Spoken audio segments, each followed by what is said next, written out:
Hi, B. First off, I will apologize for my hair. This is my $90 spiral perm that didn't quite take. Obviously, the hairdresser was having some pandemic anxiety when she did my hair. But anyway, um, also apologize for the mess over here and the clean laundry and poor Big Ben and all my TARDISes and all the characters fell down. I used to have it decorated with TARDIS characters. And anyway, I am apologizing for not writing you. I think I owe you letters. I'm pretty sure maybe we're supposed to be having an online meeting.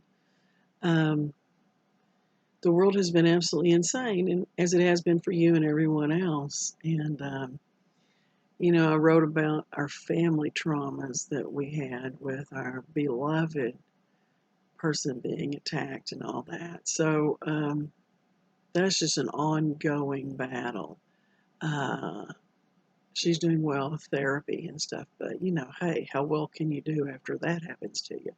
My mother just has kind of mentally flown the coop, which, hey, that happens. She's old. So she's, and anyway, so I don't get any privacy and I don't get any help with anything. And I really do need some disability support here at the house, and I don't get it. But that's okay. But I'm sorry, I'm whining. I'm whining.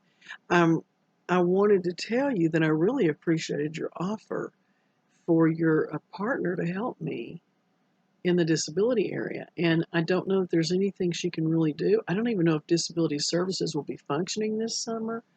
If Boris Johnson and Joe Biden can get it together and let Americans come in without quarantine, then it is my greatest intention to be there.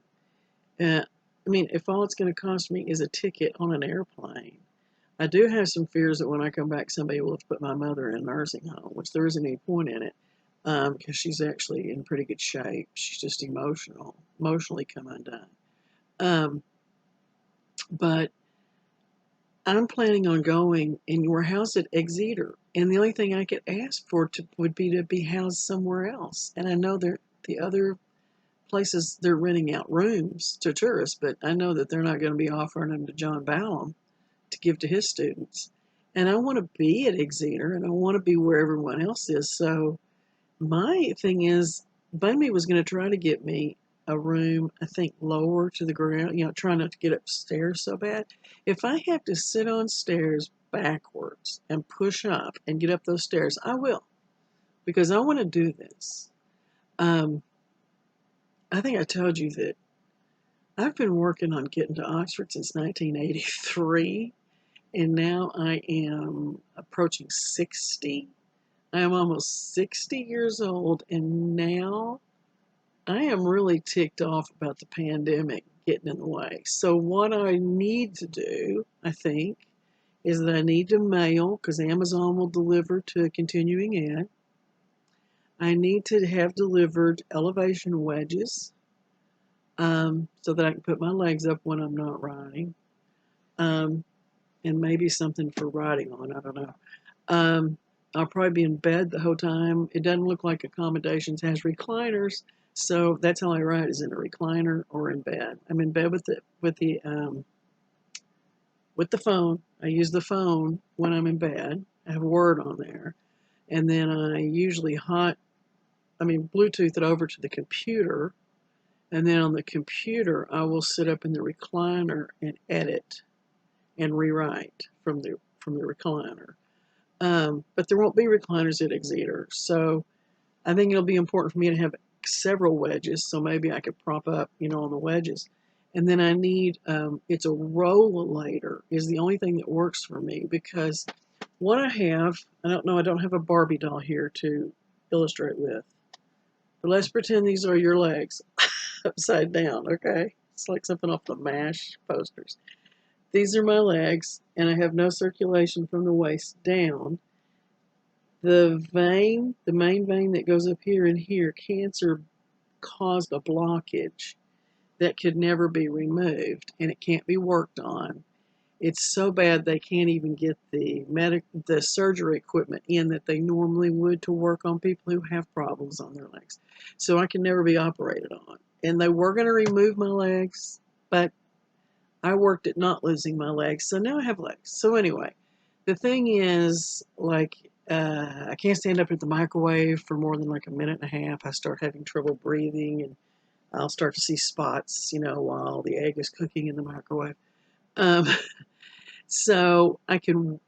The worst thing I do is stopping if I'm on my feet. So if I have to stop, and I don't go very far because I can't breathe well, I don't have good circulation. So yeah, if I use the rollator, it has a seat on it, and then I sit down on it to take my little breaks. And if I get worn out where I can't go, I can sit on the rollator and scoot on it like it's a wheelchair. I have had a friend push it like a wheelchair, but I don't think that'll be happening. I don't think anybody's going to want to push me on my scooter. I'm going to be looking like a monkey with an organ grinder's cage or something. Uh, but I've decided I have to not care about that. I mean, the whole world's crazy, so why not me? Um, so that's what I'm planning on doing. Is the thing that I might need help with is somebody putting that. They send it. Amazon will mail it to a continuing ad, and then somebody will have to put it together. It's not that hard, they say, but it has to be assembled. So that's one of my biggest thing is the walker, probably. But so I don't know what anybody can do to help me. In the environment, it's medieval housing. So, but I want the experience, so I want to go. So can't complain about that. Um, on my paper, and I'm so apologetic.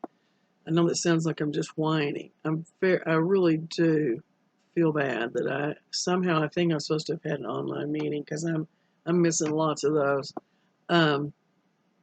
I have to drive in, with the car and be in the car to do my meetings, which isn't, I can do it. But I think it makes me more reticent. And plus the fact I always get kind of dizzy while I'm driving. I mean, not while I'm driving, but I hurt while I'm driving. Anyway, just have all these. It's not that I can't do it; it's psychological barriers to getting with the program because I just put like all my energy into the typing. Um, but what I wanted to do for portfolio, I have a writing that I realize I've cut it too short. When I looked at the rules on the portfolio, oh no, now I've got to expand it again, which is good because I always have to cut out more than I want to. About my journey with Oxford to this point, and my journey through cancer, and what Oxford wound up doing for me in my cancer journey, how important it is, and why it means the world to me. And I haven't talked to anybody about my cancer journey like this. I think it's time I can do it. So it's a really sweet story about Oxford, the people at Oxford, my doctor, and me. And I think it's a really great piece. In fact, I'll tell you the truth, as I showed some of it to a Gail Anderson who works for the department, continuing in. I think she is, if I remember correctly, she's the head of PR. She wanted to cut it down to make it fit for a web publication. That's a very limited amount.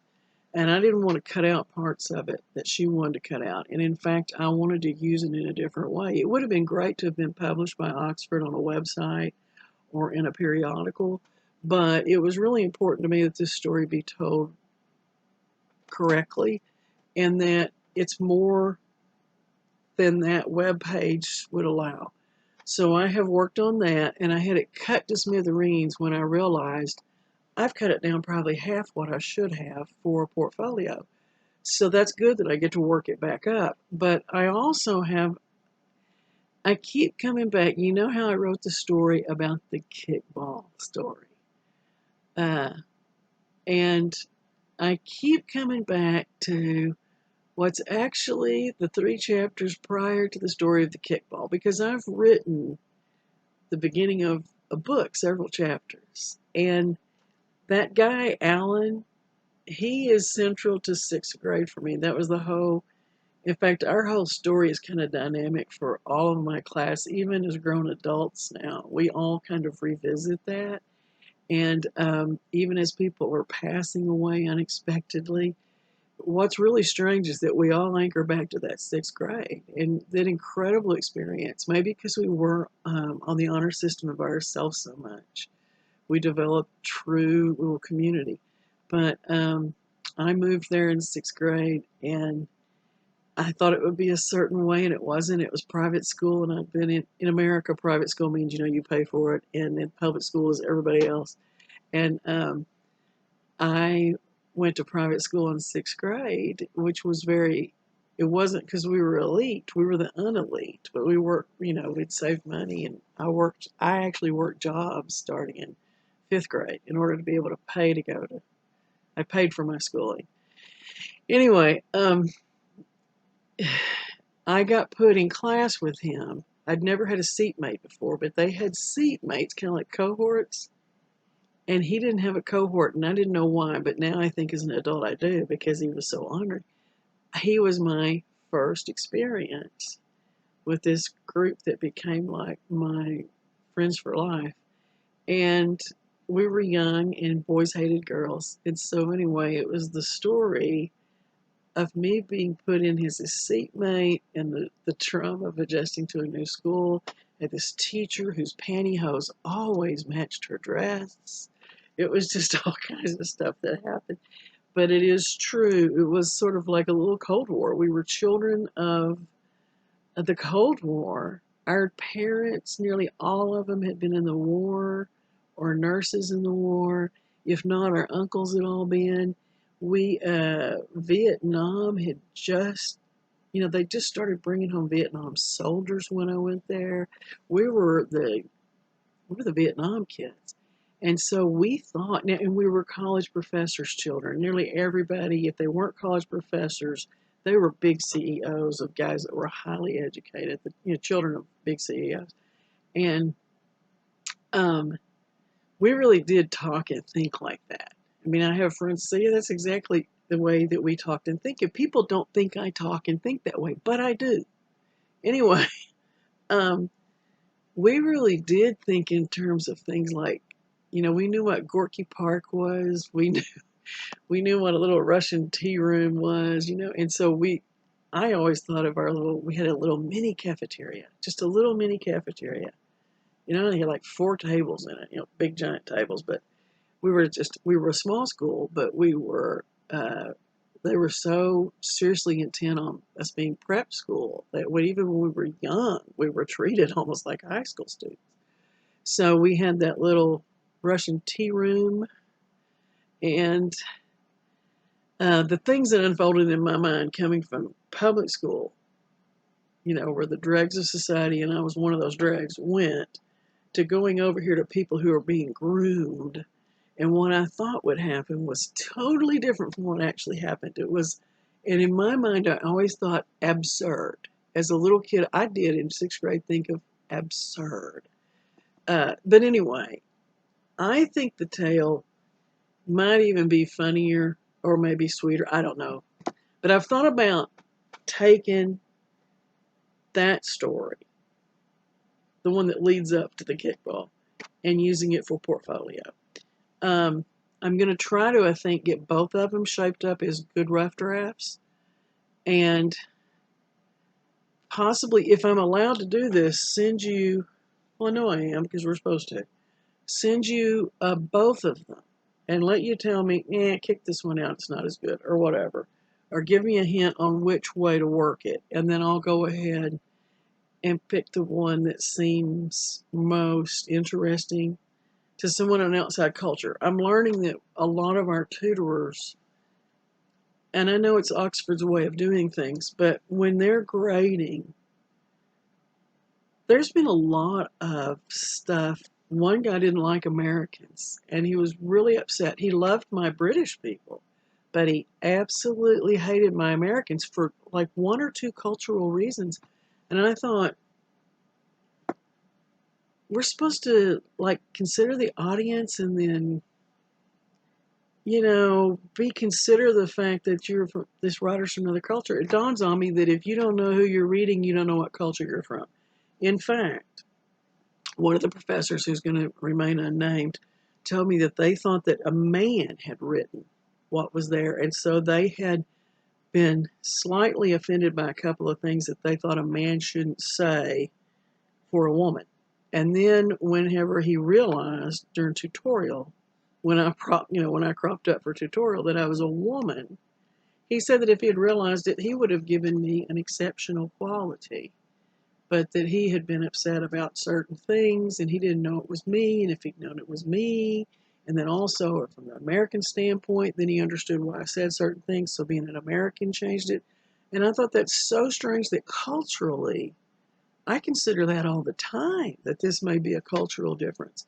And so then it dawned on me, hey, it's just the way the cookie crumbles, because this is the Oxford system. They do it without knowing who you are, which probably helps because I'm sure there's some teachers that hate my guts. But anyway, that's what I've got going on in my head about portfolio. I have roughs of both of those. I need to work on them some more to get them to an official rough draft for you, but that's where I am with that. That's where I am with coming to summer school. I'd really hope that you're going to be at summer school because you really matter to me. I'm really upset about pandemic changing this summer school experience. I realize there's not going to be any extra activities. It's just going to be going to class and then going back to your room, or we could eat amongst ourselves.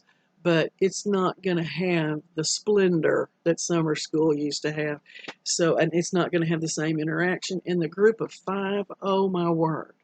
If they don't let us out of those groups of 5, well, my cohort, the numbers don't even fit out right. I feel like I'm going to be sitting at a table by myself like the loser kid in grade school, which I'll do because I would be happy to be. I've been to Oxford alone and I loved it. I mean, I was not there for the party. I was there for Oxford and I was discovering. So I loved it. And I know that I will love this experience. If I went for 3 weeks to Oxford alone without anybody else, I would have a great time anyway. So I'm reminding myself that that's true. But I saw photos of the G7 summit with 7 of them sitting at a wooden table on a terrace. And it looked like Angela Merkel was trying not to bust the wooden deck chair. And I thought, oh, that's me. I'm Angela. I'm going to break the chair and be the class clown. And then I also thought, hold it. They're not all at the table. Oh, yeah. The 2 loser kids are over on the other table. And then it dawned on me the 2 loser kids were Boris Yeltsin and Joe Biden. They weren't at the table. And then I thought, oh, no. Well, maybe they're over there at that table talking to each other about opening a travel corridor between England and America. Anyway, I'm sorry. I'm probably a disappointment, and I apologize. But I am getting that writing done, and if I can keep my computer from blowing up, I'm fixing to buy another one. I'm getting things on the cloud in case something goes wrong.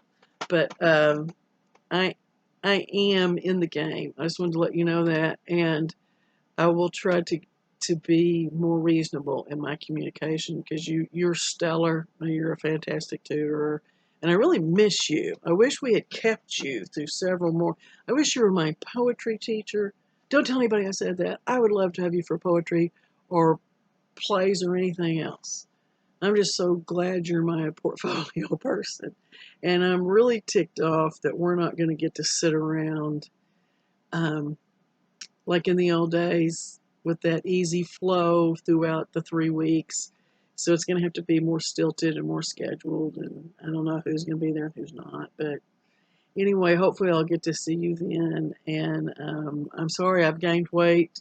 We've had a problem. We don't know why because I've been on low fat, low cholesterol, very small portions. And instead of everything getting better, it all went haywire, and now I have new medicine. I probably just have some organs that don't do things quite right since I had cancer, and because I had lots of chemo. I had like 5-hour sessions and stuff for 37 sessions.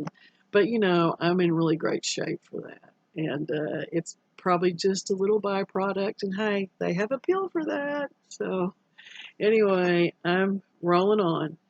Hope everything's going good for you and that you have a good summer. Thank you, B, for everything, and hope you can forgive me for being like some hidden little loser kid in the background.